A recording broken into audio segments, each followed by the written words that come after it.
Hello YouTube vintage stereo collectors and restorers and people that like tubes and people that like transistors. Just a little bit of a progress on the Heathkit AJ-63. I have recapped it. Just want to show you a quick little trick I've been doing for years. I took out all the tubes. I ran them through the tester. Very boring process. These are all original Mullards, which is kind of cool. Low hours on them. There's not a lot of discoloration anywhere. This is a Mullard. It's a standard TV, but it's actually a Mullard. I believe it to be original. I don't think these tubes were ever pulled out of it, at least not in the last 50 years. What I found is I recapped it and the bass came back and sounding great, but just a little wiggle of the tubes and there was noise, and that's a common problem. These pins get really oxidized, and all you need is like about some 400 or 600 grit sandpaper or emery cloth and give them a nice cleaning off, get them nice and shiny. And it's funny how crooked some of these pins can be. Yeah, that's interesting. Then my next little step is I use Neutral, which is MG Chemicals' Canadian version of deoxit. So this is a deoxidizer and it leaves a fine machine oil behind. You don't need much. It doesn't actually hurt to have little oil on the pins to prevent corrosion. So all I do is I go along and just go, just a quick one. Very little in this one here. This is in the tuner, just a very little shot. Okay, so then we work them back in. And they should just go in like nothing now. Sit right down. Shield goes back in. Line them up. Don't force them. Just kind of even wiggle. Here we're working on a metal chassis.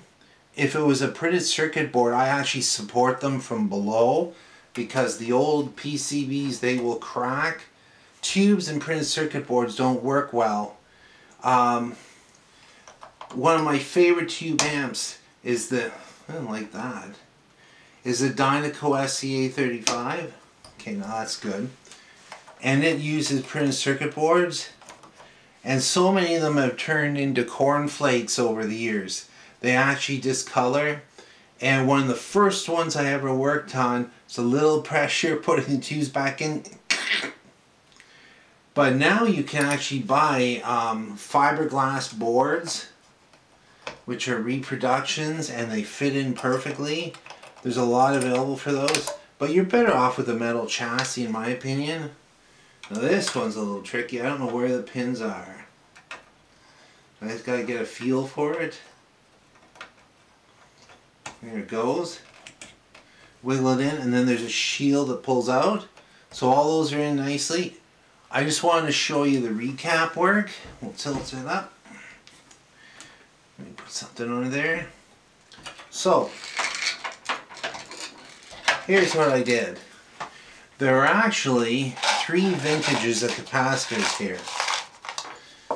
There's the original can, we'll get back to that in a second. This replacement, which is a 1980s capacitor. This replacement, which I say is 10 to 15 years old.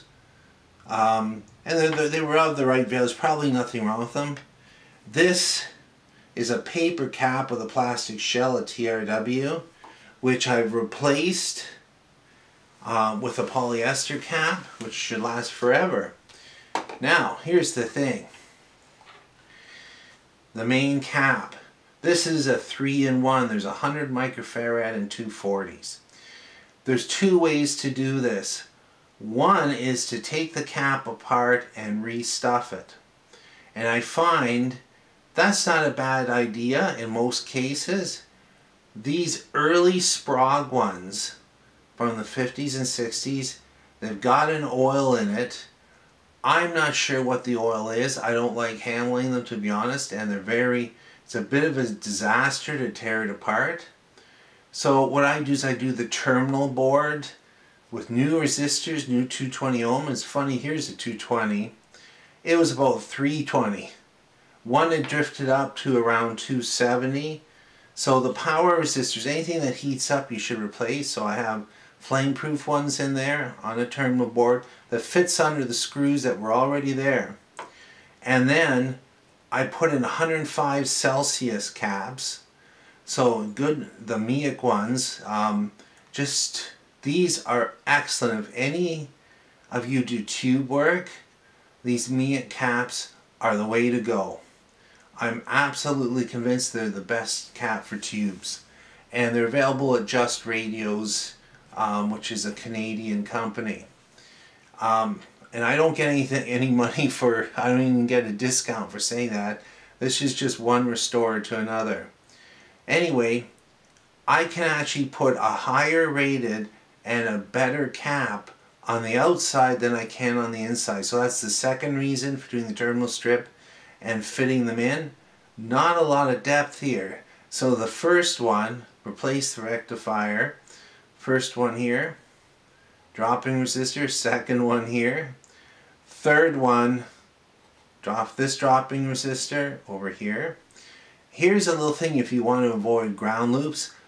I do this all the time now. So if I'm putting a terminal strip over here, even if it's mechanically connected to the chassis and it's only like a couple inches away, you get these weird ground loops. So what I do is each ground connection, I run a wire back to the original cap.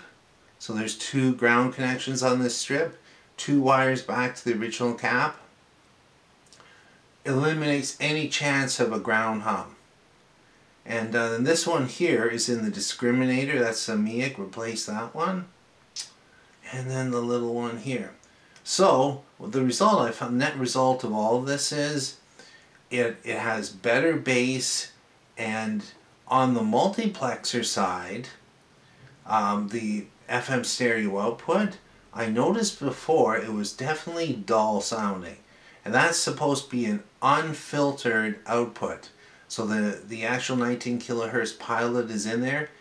And I didn't think it was there, and I put my mini scope on it and it wasn't. It's because this cap here had shifted value.